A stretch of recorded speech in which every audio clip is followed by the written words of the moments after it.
they thought it was funny. That's the part that still gets me, even now. My friends, people I'd trusted for over a decade, sat in a group chat and laughed while they set up a date they were sure would end in disaster. A joke, they called it. A prank. Something to tell at parties. They picked a woman they assumed I'd never give a real chance to. A single mom, 2 kids, a double shift job. No makeup, no filters, no type. They wanted to watch me squirm through dinner and leave early with some polite excuse. What they didn't expect was that I'd fall in love with her son's laugh before I even ordered an appetizer. What they really didn't expect was what I'd do 3 weeks later, in front of every single one of them. If you've ever been underestimated by the people who were supposed to know you best, stay to the end. Because this story isn't about a prank that failed. It's about what happens when people mistake your patience for weakness and your loyalty for something they can toy with. My name isn't important for this story. Call me the guy in the middle of it because honestly, that's all I was for a long time. The middle guy. The one who kept the peace, picked up the tab when someone forgot their wallet, drove the drunk friend home, remembered birthdays nobody else remembered. I had a friend group of 6. We'd known each other since college, over 11 years by the time this happened. Mark, the loud one, always had an opinion and never learned when to keep it to himself. Dana, who ran the group chat like she was CEO of Friendship Inc. Tyler, and his girlfriend Priya, the couple of the group who'd been together since junior year. And Jess, who I always considered the closest thing to a best friend I had outside of family. We had a tradition. Every few months, whoever was single got set up by the group. It started as a nice thing, genuine attempts to help each other find someone. But somewhere over the years, it curdled into something else. The setups got less about compatibility and more about entertainment. Who could find the most chaotic match? Who could get the best story out of it afterward? I'd been single for about 2 years at that point. Not by choice, exactly. A long relationship had ended badly, and I'd taken my time getting back out there. The group had helped me on 3 previous dates. One was a woman who spent the entire dinner on the phone with her ex. One canceled 20 minutes before, and they'd never told me. One turned out to be Dana's coworker who'd been dared to see how long she could keep a straight face while lying about her name. I laughed along every time. That was the deal. You got set up, it went badly, everyone got a story, we moved on. So when Mark texted the group chat one Tuesday night, "Okay, I found the ultimate one for him. This is gonna be legendary."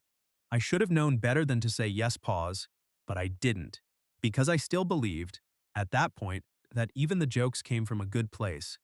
Here's what I found out later, and this matters, so pay attention. Mark worked at a hardware store part-time on weekends. There was a woman who came in regularly, always alone, always in work clothes, always in a hurry. Her name was Claire, late 30s, 2 kids, a 9-year-old boy and a 6-year-old girl.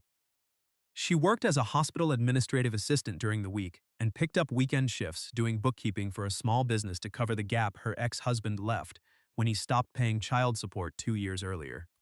Mark thought she was, and I'm using his words from the group chat that I saw much later, exactly the kind of train wreck date that would be hilarious. Not because Claire had done anything wrong, not because she was unkind or difficult, because, in his mind, a tired single mom buying discount paint and asking about payment plans for a used lawnmower was a punchline waiting to happen. The group chat conversation, which I only saw in full weeks later when Jess finally showed me out of guilt, went like this. "Mark, she's got 0 time, 2 kids, works like 6 days a week. He'll show up all dressed nice and she'll probably talk about diaper rash the whole time, lol Dana. Yes, this is the one. He's gonna hate it so much. Tyler. Does she even know it's a setup or does she think it's real, Mark? Told her a coworker's friend wanted to meet someone down to earth. She seemed excited, actually. Kind of sad, Jess. And I want to be fair to her, because she pushed back a little, wrote, "Guys, this feels kind of messed up. She doesn't know she's the joke, Mark.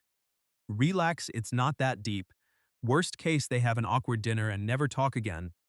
No harm done." That line stuck with me later. No harm done. As if the only person who could be harmed in that scenario was me, they told me almost nothing. Just that her name was Claire, she was really sweet, and I'd probably really vibe with her down-to-earth energy. Classic vague setup language. I didn't think twice. I picked a mid-range Italian place, the kind with checkered tablecloths and a guy who brings bread before you even sit down. Nothing fancy, nothing intimidating. I got there 10 minutes early, like I always do, and I saw her walk in. She looked exhausted in a way that had nothing to do with how she looked, and everything to do with the last decade of her life. She was wearing a blazer that had clearly been picked in a hurry, and I noticed, before anything else, that she double-checked her phone before putting it away, like she was making sure someone could reach her if they needed to.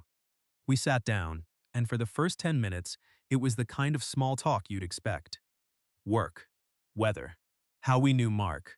She mentioned almost apologetically that she might need to keep her phone on the table just in case, and explained, without me even asking, that her mom was watching her kids and had a bad hip, so if anything happened, she'd need to leave fast. That's the moment something in me shifted. Not romantically. Not yet. Just attention. Real attention. Because most people on most dates try to hide the complicated parts of their life until date 3 or 4. She led with it. Not out of oversharing, but out of respect, she wanted to be upfront that she wasn't a simple, uncomplicated option. She expected that to be a deal breaker. I could see her bracing for it. I asked about her kids. Not the polite, get it out of the way question people ask before changing the subject. I actually asked, and she lit up. Her son, Eli, was 9 and obsessed with a card game I'd never heard of. Her daughter, Ren, was 6 and had just lost her first tooth and insisted on writing the tooth fairy a full letter with terms and conditions. I laughed, a real laugh, not a polite one, and something crossed Claire's face. Surprise, maybe. Like she hadn't expected someone to actually laugh at something involving her kids instead of just nodding along. We ended up talking for almost 3 hours. About her job, about how she'd put herself through a certification program at night while working full-time, about the ex-husband who'd been great at showing up for the fun parts and absent for everything else, about how she hadn't been on a date in over 2 years because most men checked out the second kids came up. I didn't check out. At one point she stopped mid-sentence and said, almost embarrassed, "I feel like I'm talking too much about my kids for a first date." And I told her the truth. I think you're talking exactly the right amount about the most important people in your life. She went quiet for a second. Then she smiled, the first real, unguarded smile of the night. I didn't know it then, but that smile was the moment the joke stopped being a joke, at least for me. The next morning, the group chat lit up, Dana. Okay, spill. How bad was it, Ingmark? Did she bring up the kids in the first 5 minutes? I bet you $10 she did, Tyler. Bro, just say it was a disaster we're all dying to hear. I stared at my phone for a long time before I answered. Something about the eagerness in those messages, the hunger for a bad story, made my stomach turn in a way it hadn't the night before when I was too busy actually enjoying myself to notice how the whole thing had been framed. I asked carefully, "Why did you guys set this up like it was supposed to go badly?" Dana sent a laughing emoji. Mark wrote, "Lol, don't be dramatic. We just thought it'd be a funny mismatch. She's not really your usual type." That phrase, your usual type, sat with me. Because I realized I didn't actually know what they thought my type was. I'd never told them. They'd built an idea of who I was supposed to end up with, and Claire didn't fit it, so the whole thing was designed as entertainment at her expense, and, secondarily, at mine. That's when Jess finally sent me the full group chat history. The one I quoted earlier. She said, she felt guilty and thought I deserved to know what had actually been said before I agreed to the date. Reading it, especially the line about Claire seeming excited, kind of sad, when she thought it was a real respectful setup, made something in my chest tighten. Claire didn't know. She'd walked into that dinner hoping, genuinely hoping, that someone was going to see her as more than a cautionary tale, and the people who arranged it had privately agreed she was a punchline before she even sat down. I didn't say anything to the group right away. I needed to think, and more than that, I needed to see Claire again, not because of what had been done to her, but because of who she actually was, underneath the joke. They'd tried to wrap her in. I texted Claire 2 days later. Not something big, just, I had a really good time. Would you want to grab coffee sometime? Just the two of us? No rush? She wrote back almost immediately, I wasn't sure you'd want a second date, honestly. Most people don't. That line broke something open in me. because it confirmed what I already suspected. She'd been burned by this exact pattern before. People being polite through dinner, then vanishing the second the reality of her life sank in. We met for coffee. Then again the following week, this time with her kids at a park, because she said she didn't want to hide that part of her life from anyone she was getting to know. I remember Eli sizing me up hard for the first 20 minutes, arms crossed, barely speaking. And I remember not forcing it, just sitting on the bench next to him, asking about his card game, letting him teach me the rules badly and laugh at how bad I was at it. By the end of that afternoon, Ren had drawn a picture of the Tooth Fairy's assistant and insisted it was me. Claire watched all of this from a few feet away, arms wrapped around herself, and later told me she'd almost cried in the parking lot afterward, not because it was sad, but because she hadn't seen someone be that patient with her kids in years, and she'd stopped letting herself hope that a person like that existed for her. Over the following weeks, I learned more about her life. How she'd worked 2 jobs the year after her divorce just to keep the kids in the same school district. How she'd stopped buying anything for herself so the kids' activities were never in question. How the excited, kind of sad, energy Mark had picked up on wasn't sadness about being set up. It was the quiet hope of someone who'd almost given up on being chosen, finally being handed a small reason to hope again. I fell for her slowly, and then all at once, the way people always say it happens, but you never really believe until it does. 3 weeks after the first date, Dana texted the group, "Okay, it's been a while. What's the final verdict on single mom date lol? Did you ever even text her back?" I'd been dreading this. Not because I was ashamed of Claire. The opposite. Because I knew the second I told them the truth, it would force a conversation I couldn't avoid anymore. I wrote back, "Yeah, we've been seeing each other for 3 weeks. Met her kids. It's going really well." The group chat went quiet for almost 2 full minutes, an eternity by our usual standards. Then Mark, "Wait, are you serious, Tyler?" "No way. The single mom lady?" Dana, Gig, that's actually so sweet." Followed immediately by, "Wait, did you guys know it was supposed to be a joke setup?" That last message, sent so casually, so carelessly, like it was still funny, was the moment I decided I wasn't going to let this slide as just a joke anymore. I asked everyone to meet up in person. Not over text. I wanted to say this to their faces. We met at Tyler and Priya's apartment, the usual spot for group hangouts. Everyone showed up expecting a fun story, maybe some good-natured teasing about how the joke backfired. I could see it on their faces. They thought this was still a bit. I didn't sit down right away. "I want to tell you guys something," I said, "and I need you to actually listen instead of waiting for the funny part, because there isn't one." I told them about the dinner, about Claire checking her phone, about her explaining up front why she might need to leave, bracing for rejection before we'd even ordered.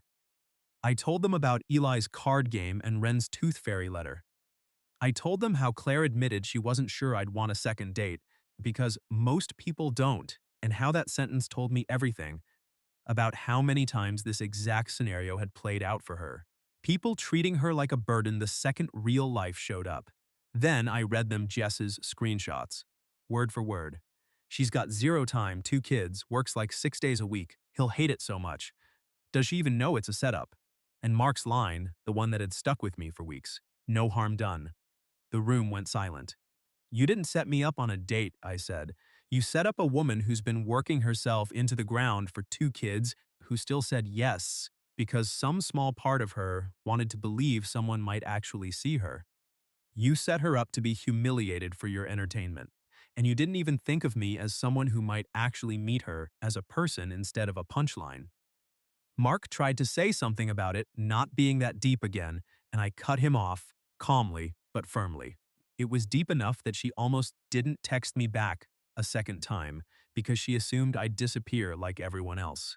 It was deep enough that her son needed 20 minutes before he'd even talk to me because he's used to men not sticking around. That's not that deep. That's someone's actual life that you thought was funny. Dana started crying, quietly, saying she hadn't really thought about it that way, that it had just felt like harmless group chat humor. Tyler apologized. Priya, who'd stayed mostly silent through the whole thing, admitted she'd had doubts when Mark first pitched the idea, but hadn't said anything because she didn't want to be that person who ruined the joke. Jess was the only one who didn't need convincing. She just nodded and said, I know. I felt sick about it since I sent you those screenshots. I'm not going to pretend everything was neatly fixed that night. Mark and I didn't talk much for a couple of months after that. He needed time to actually sit with what he'd done, not just apologize to smooth things over. Dana wrote Claire an actual letter, on paper, apologizing without making excuses and asked nothing in return. Claire never even responded to it. And that was her right. She didn't owe anyone forgiveness for being treated like a punchline. What she did do was keep showing up for me. And I kept showing up for her and the kids. It's been 8 months now. Eli has stopped sizing me up and started asking if I'll come to his card game tournaments. Ren still insists I'm the Tooth Fairy's assistant, and honestly, I've leaned into the role. Claire still checks her phone at dinner, still explains up front when something in her life is complicated, but she doesn't brace for rejection when she does it anymore. Not with me, the friend group is smaller now. Some of that was necessary.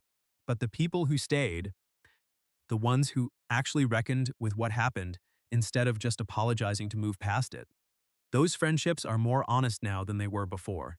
Looking back, I think about how easily this could have gone the other way. If I'd walked into that dinner already primed to see her as a mismatch, the way my friends wanted me to, I would have missed everything that actually mattered. I would have missed the version of my life I didn't know I was looking for.